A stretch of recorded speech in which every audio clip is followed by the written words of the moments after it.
marketed to the British royal family as this idea of a royal reconciliation. And we have some of the top aides having these super secret meetings here in London. So, here's the tea that just refuses to die down. For years, whispers have swirled around Meghan Markle, following her everywhere she goes. And just when you think the chatter might finally die, royal biographer Tom Bower comes out swinging again. This time, dragging up the most scandalous chapter of her past, her alleged yacht girl lifestyle. At 85 years old, Tom Bower clearly has nothing left to lose. And oh boy, he's not holding back. In his latest bombshell, he claims Meghan's carefully polished fairy tale image is nothing more than smoke and mirrors, lies, contradictions, cover-ups. He went as far as saying Meghan has told so many lies they could flood the earth. Can you imagine?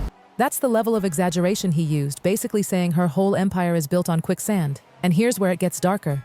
He accused Meghan of using her daughter as a shield, yes, her own child, as a prop to cover up the collapse of her marriage with Harry. And as if that wasn't cruel enough, he mocked her obsession with Diana, declaring, "You can't be Diana." According to Bower, Meghan has crafted her entire brand around victimhood, carefully staging her image to milk sympathy, but he says it's unraveling fast. These revelations, they're not just a PR crisis, they're catastrophic. Bower's words slice through Meghan's illusion like a knife, and honestly, it's the kind of drama people can't look away from. They packed, photographed, and every last detail in the Daily Mail. Tom Bower, what was your reaction when you saw those headlines? I thought it was confection. Let's rewind a little. Meghan has spent years trying to shake off those yacht party rumors from her early acting days. Whispers about her rubbing elbows with wealthy businessmen and celebrities on luxurious boats. She's always brushed these off as slander, rolling her eyes like it's beneath her. But Tom Bower, he's saying the reason these rumors still won't die is because, well, they fit into a pattern. According to him, Meghan's career didn't look like a steady climb based on hard work or raw talent. Nope, it looked like carefully calculated networking, climbing rung by rung with the help of powerful men. And let's be real, when Bower revives the yacht narrative, it paints Meghan not as an actress grinding her way into Hollywood, but as someone who leveraged image, opportunity, and influence in ways that raise uncomfortable questions. And here's the kicker. The humiliation of that narrative is brutal. For Meghan, this is the kind of thing she's been desperately trying to bury, but Bower just dug it up again for the world to pick apart. Manipulation. I thought that it showed, firstly, Harry absolutely desperate. I thought that Meredith Maines, who is a very aggressive PR for the Sussexes. Meghan, of course, wants the world to remember her as a self-made star, but Bower, he's reminding everyone that those whispers she wanted buried, have never gone away. And then he drops a second revelation, one that stings even harder. According to him, Meghan is downright obsessed with Diana. Not Diana the mother-in-law she never met, but Diana the brand, the image, the aura. He points out that Meghan has tried to recreate Diana in everything. The outfits, the poses, even the staged paparazzi shots that look eerily similar to Diana's iconic persecuted princess moments. But here's the problem. Bower says the obsession has failed miserably. His brutal words, "You can't be Diana." And you know what? That hits deep. Because Diana wasn't just beloved, she was authentic. She didn't need to fake anything to win people's hearts. Got way beyond herself because she really doesn't understand the British royal family or Britain, but understands how to project her clients. And so I think she got it wrong by leaking it, or even letting it. But Meghan? Oh no. According to Bower, she comes across as contrived, manipulative, and opportunistic. What she wanted to be a touching tribute now looks more like a bad parody. The public isn't buying it. Instead of becoming the next Diana, she's becoming a watered-down imitation. And then Bower lands the headline-grabbing line. Meghan's stories are so contradictory, they could flood the earth. From saying she never Googled Harry to her changing accounts of when she first met Charles and the Queen, her stories just don't add up anymore. The inconsistencies are impossible to ignore, and the cracks in her image are spreading faster than ever. That was a great mistake. And I don't think it'll produce what they hope. And I think in the end, I don't think the Sussexes themselves know what they want anymore. But so even her famous Oprah interview, yeah, riddled with contradictions. And here's the worst part, they were exposed within weeks. Bower's point is simple. When someone keeps reinventing their story, lie after lie piles up until the entire foundation collapses. And Meghan, once seen as credible, is now viewed as a professional storyteller, rewriting her past, not to share her truth, but to grab sympathy. But wait, it gets even more devastating. Bower also suggests that Meghan and Harry's marriage, behind all the glossy Netflix documentaries and staged paparazzi photos, is actually family fractured, cracked wide open. According to insiders, Meghan uses her daughter Lilibet as a sympathy card, constantly pushing motherhood narratives to cover up the cracks in her marriage. The message is loud and clear. Instead of fixing the problems, she's using her children as props in her ongoing PR war. Also seen, haven't we, the story by Vicky Ward in the Victoria Ward in the Telegraph, where they were talking about, you know, and that upset the palace quite a lot about talking about funeral arrangements and things. And here's where it really stings. To the public, Meghan and Harry no longer look like a fairy tale love story. Nope.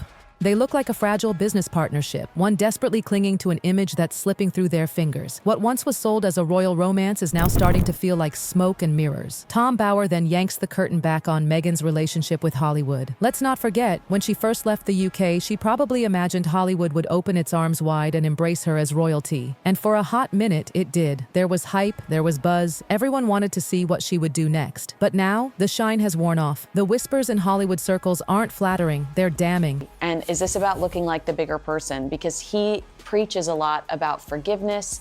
We heard him talk about open borders. Sometimes he's very kumbaya. And I wonder if he's trying to put his money where his mouth. And here's the tea that burns. Those golden invitations to A-list events, they've slowed to a trickle. Meghan, once imagined as Hollywood royalty, is now seen as a liability, someone people don't want to be linked with too closely. Bower goes for the jugular. He starts talking about Meghan's relentless need for control, how she must oversee every word, every image, every narrative. He points to her Oprah interview where she allegedly demanded final editing power. He drags her Netflix series too, claiming it was crafted purely to script her as Diana 2.0. You know, because how can we take him seriously when he's meeting with Ukraine and Trump and trying to make peace as a global leader when he's not even at peace with his son? Well, I think I disagree with you about that, because Charles, when he was the Prince of Wales.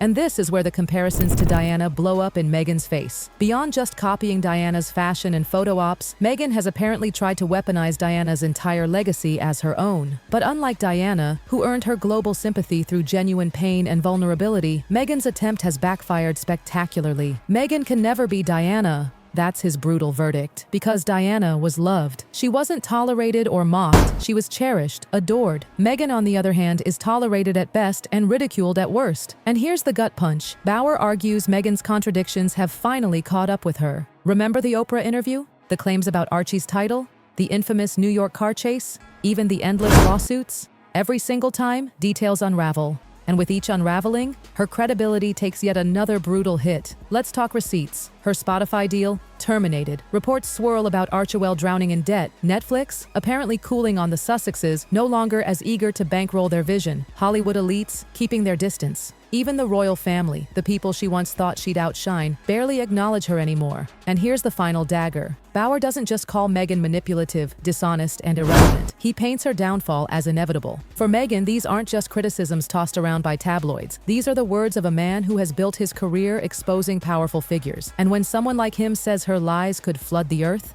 the world doesn't just listen, it believes. And here's the irony of it all. Meghan once believed she could rewrite history with a little spin here, a staged photo there, and a well-crafted PR campaign. For a while it worked. People fell for it, but not anymore. Now the public sees through the glossy surface. Hollywood is backing away. The royals have completely turned their backs. And then comes Bower, saying out loud what millions were already whispering. Meghan's empire isn't built on truth. It's built on lies, and it's crumbling faster than even her critics could have imagined. The question now, does this mean the end of Meghan Markle's brand for good? Or, because let's face it, this is Meghan we're talking about. Does she still have one last card to play? Could there be one more reinvention, even if it comes wrapped in scandal, just to keep herself relevant? That's the debate Bower has unleashed. And here's where it gets real. Bower leaves the audience with one chilling thought. Can lies, contradictions, and PR spin ever truly outlast the truth? Or is Meghan finally at the end of her rope with nowhere left to run? If you believe Meghan's days of fooling the public are done, Bower practically dares you to say it out loud. Because if his revelations prove anything, it's that while lies can flood the earth, the truth always rises. Tom Bower's verdict was harsh, yes, but maybe it wasn't just harsh. Maybe it was the truth people were waiting to hear.